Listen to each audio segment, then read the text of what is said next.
What's up guys, it is Starflord here. Today I am bringing you a brand new Artificer build as you guys wanted. Today I bring the unstoppable Artificer dual wield rogue, which is about spinning blades and throwing blades. Now sorry if this video might not be 100% up to scratch. It is currently around 31 degrees in the UK with no aircon, and I also have hay fever at the moment, so it is actually really hard to make these videos, especially in this ridiculous heat. But anyway, enough with that, let's just get into the build. So starting off in double daggers, we are taking a flank attack which hits 2 times for 200% weapon damage, overall 400%, and we are taking the skirmisher upgrade, which means when you use it you will then go into stealth. The reason we are taking this is it seems to gather the bonuses from throwing blades. I'm not sure what spells do, it needs some testing, but flank attack definitely does, because I know after killing some dragons I've been able to get 40k crits with flank attack, and it is absolutely insane. But also another huge reason we're using this is it is a ranged gap closer, so it will teleport you basically onto the target, and this allows us, while in the midst of doing lots and lots of combos, it allows us to just jump to certain targets when we need to and when we want, which is so useful. Then we're moving down to Bloodied Prey, 10% damage bonus, which hopefully will be on pretty much 100% of the time, because we want to stay as high health as possible. Going down to Unforgiving Chain, we should be easily above 80% crit chance. I believe I'm on somewhere in the 90 region. But what Unforgiving Chain does is, if you are that unlucky and that tiny percent chance you don't have to crit, it means when you miss that, it will just get you extra crit chance, so that when you do miss it, the next crit will be more likely to crit, allowing you to continue your crit spree. Next, we are going on to Spinning Blades, which has a number of 5 hits. Only 75% weapon damage, but we are taking the never-ending spin, where if we hit the target with an earlier attack, we gain 4 additional spins, so we're spinning for 9. And the reason we're doing this in this build is because the synergy with the Artificer Tree and all of the crits allows us to get 9 hits that are near enough always going to be crits. Meanwhile, it's AoE, so if there are big packs, we can get a lot more than just the 9 hits, because obviously it's 9 hits, but that can be 9 hits on 4 mobs, which would then give us 36 hits, which is insane, paired with all the crit bonuses and the Artificer Tree bonuses. We basically get every single cooldown back. Now that's it for the double daggers. Moving on to the Sabotage Tree. Going down the right first, taking Claptraps, Look Like It Hurt, which then restores mana whenever we score a crit. And this is why Never Ending Blades and Throwing Blades is so good, because hopefully every single of those multiple hits that we use should then regen stamina. So basically you'll be at 100% stamina with no cooldowns pretty much all the time. Then going down to Cheap Shot, which again benefits your crits, which leaves them sundered, which reduces their armor, which means we're going to be doing even more damage, and as well this gives you Cunning, which is more crit. Then we're going down to Throwing Blades, 4 hits for 100% weapon damage each, which is absolutely insane, but taking the precision targeting, which means every hit on the same target stacks damage bonus. So if you're hitting one target, your first knife will do 100%, your second will do 125, and the next 150. Now if you cast Throwing Blades quick enough, this actually has kind of a cooldown on it, or at least an uptime on it, where you keep this bonus going. So if you can cast Throwing Blades quick enough, this damage bonus will stack and stack and stack until your Throwing Blades are dealing ridiculous amounts of damage. And as I said earlier, this seems to affect flank attack too. Now we're going down to the Poison Weapons, which lasts only 10 seconds, but gives us basically... but when we attack, it will poison enemies, dealing damage per second to them. But the main reason we're taking this is for infected wounds. I'm not sure if this is 100% or if it's just Dragon Age being buggy, but when I use infected wounds, it seems to act as if 2 hits are triggered, giving me all of my cooldowns back a lot quicker. Now, I'm not sure if this is true, but for me, this is the case. But anyway, infected wounds is the go-to choice. However, if you do feel like in this build you are dying too much, you can easily go to leeching poison, and my gear at the end of the video is catered to be able to take leeching poison when you want. And especially if it isn't bugged for you, leeching poison is a great choice when you're fighting a lot of mobs, because you are able to get so much health back. Then we're going down to fighting dirty, literally to go down to get explosive toxin, and I will talk about explosive toxin while we talk about toxic cloud, which we are taking the Lost in the Mist upgrade.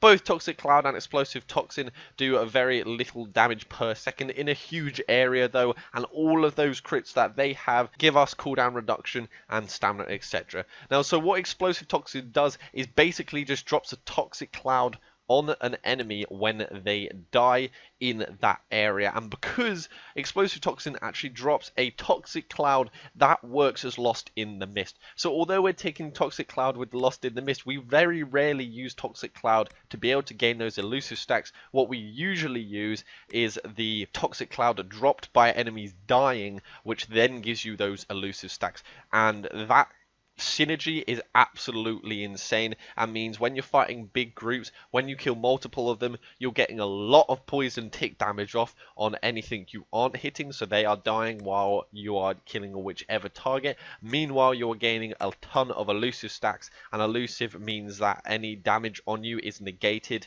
and that stacks up to 3 times. And obviously when it drops down to 2, you can gain another stack, and it goes back up to 3. So Lost in the Mist, toxic cloud, explosive toxin combo is actually insane.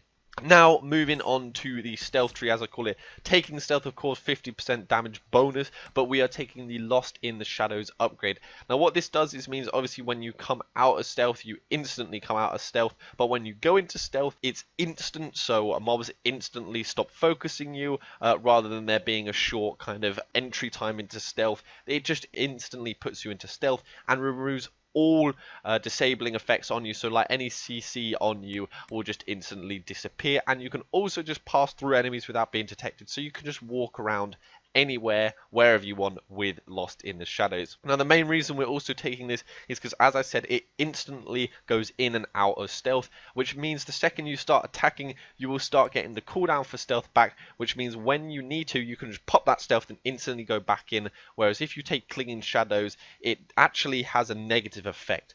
But if you are going against any bosses, any dragons, anything like that, just one-on-one where you need a ton of straight damage, take Clinging Shadows, because what it does is it gives you stealth buffs, which is the 50% damage bonus for an extra 3 seconds, which against high health mobs, etc, etc, it helps a ton, because odds are you aren't going to be going back into stealth, and it just lets you get more damage. Next, we're going into easy to miss, literally to get down to knockout powder, which knocks the enemies to sleep. This is an area of 6 meters, so you can actually knock a lot of enemies to sleep, and we're also taking the deep sleep upgrade. Now, what deep sleep does is it means when you start attacking a target, they won't instantly come out of the sleep. They'll just stay asleep for quite a while, so you can basically just kill them while they're sleeping. Now, the reason we're taking this is there are quite a few mobs in this game which are just anti-rogue, or just anti-anything pretty much, which are mainly the guarded enemies with huge shields, or basically enemies that can block, because they can be a pain in the ass. But what the idea is you use knockout powder on them and then just go behind them and kill them right there and then, and that's the best way to deal with those enemies that are sometimes the most annoying mobs ever. Lastly, guys, we are moving on to the Artificer Tree, which is obviously what we're going for. Taking Spike Trap, literally get down to the Opportunity Knocks, and you guys know this has got to be one of the best passes in the entire game. When an ally crits, you take advantage of their success and reduce cooldown times by 0.5 seconds, and this counts for when you crit as well. So whenever you crit, your cooldowns, all your cooldowns will be reduced by 0.5 seconds, and this paired with the throwing blades and spinning blades, never ending spin, and poison weapons will basically let you combo throwing blades and spinning blades forever, to the point where you don't basically ever have to use anything else unless you're in the right situation. So opportunity knocks, absolutely insane, gives you more cunning as well, which is just mental, and as you all know, it's insane. We're taking set them up literally to get down to elemental mines and take throw everything. I usually don't use this ability a ton because obviously I'm trying to use throwing blades and spinning blades as much as I can, but I usually use this if I need to in an opener with a lot of mobs, because elemental mines can essentially, with throw everything, one shot a group of mobs. So there could be like 10 mobs stacked up and you just one shot them with the amount of mines going off, because obviously the mines are AoE damage of like frost, fire and electric, so you can just absolutely rinse them with elemental mines, dealing a truck ton of damage, and it also gives you all those crits that you need to reduce other cooldowns. And lastly, taking and take them down, such a nice passive, giving you flat 5% crit hit chance bonus, which we desperately need. So there is the explanation, guys. There are a few variations lower down. Basically, to get this build as early as you possibly can, just take opportunity knocks and then go straight down to throwing blades, get that upgrade, straight down to spinning blades, get that upgrade, and upgrade and nothing else. That's literally it, and I believe you can get that at around level 11 or level 10 if you are human, so you can get this build kind of done very early on in the game. I would suggest, as you are leveling up, if you want to take this build ahead, I would work off with the build I just said, going straight for spinning blades and throwing blades. I would then pick up stealth with Lost in the Shadows just because it's so OP, then go down for the elusive stacks, and then just pick everything else up as you wish. And then, guys, you will have one of the most insane builds ever. I have some combat for you, obviously, as always. So guys, let's just get straight into the combat, and we will show you the gear at the end of this video.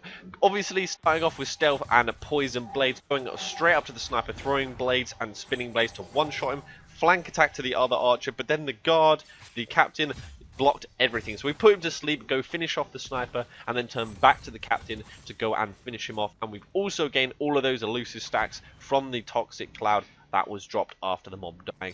Back into stealth, poison weapons just before we get to the mobs, elemental mines, which absolutely deletes them, just completely blows them up 100%. Getting some nice hidden blade and walking bomb procs there.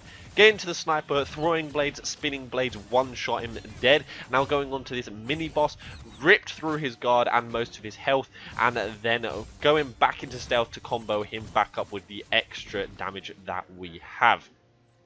Next, going on to the second pack here, obviously starting off with stealth, poison weapons, throwing blades, spinning blades combo, again to one-shot this veteran. Now this other guy actually blocked our combo, so we didn't get any stamina regen, but a few autos and flank attack just completely deleted him, and also our procs was able to finish him off. Another captain, I hate these guys, so elemental mines start attacking, but once again they stopped our combo and we have to regen. Got a few auto attacks and then put him to sleep as soon as we could to finish him off while he was sleeping. Back into stealth to reposition and gain the elusive stacks from the poison cloud he left after dying. Again, throwing blades, spinning blades combo did one-shot that guy. Then flank attack to reposition and the others died to walking bomb. Again, another throwing blades, spinning blades, ridiculous combo to one-shot and then repositioning with stealth on these. I only have one elusive stack though, however, so bursting this guy down with throwing blades and spinning blades thankfully dropped a toxic cloud to get us the one elusive stack that actually saved us against those, and then giving us another elusive stack for the next fight. Thankfully they didn't come out because we got stealth quick enough so we could throw a crazy elemental mines down, doing some just stupid amount of damage, coming in with throwing blades and spinning blades combo to just one-shot them all, and then obviously going on to the boss with another throwing blades, spinning blades. Absolutely destructive. Now let's get on to the dragon fight as well, which is just ridiculous. So now moving on to the dragon kill. This isn't my fastest because I didn't get as lucky as before with procs, but I have killed this dragon in about 6 seconds. It's as good as timestamps are, but yeah, around 6 seconds you can get a good kill with some crazy procs. But as you can see, I threw elemental mines down, spinning blades, throwing blades, spinning blades, throwing blades, combo. And then to finish him off, I just use a flank attack, getting something like a 32k crit, and I believe that was around a 12-second kill. Absolutely ridiculous. We didn't even take a second of damage. This build is just mental. As you could see, it was so good against all of the mobs, and then it was so good against a dragon. So I hope you guys all enjoyed this build and ridiculous amount of damage it can get. So guys, I have decided to make a completely separate video for the gear, which should hopefully come out either tomorrow or the next day after, depends how well everything goes in terms of weather and just recording in general. So hopefully I'll have that gear video out very soon for this specific build, and then soon hopefully we should be getting some best gear episodes out just for like the best weapons, the best armor for each and every class. And then as you guys want it as well, we will shortly be getting the tier list. All of this will be coming in the next few weeks, obviously as soon as I can make them. I hope you're all excited for firstly the gear video, then the tier lists, and also the best gear, like this gear for just in general rather than for any specific build. So guys, once again, I hope you have enjoyed this build. It was so nice to make a build again. I hope you have all enjoyed it and will all use this build because it's just ridiculous and so much fun to play. So as always guys, leave a like, comment below, share this video, hit that subscribe button, and I will see you next time.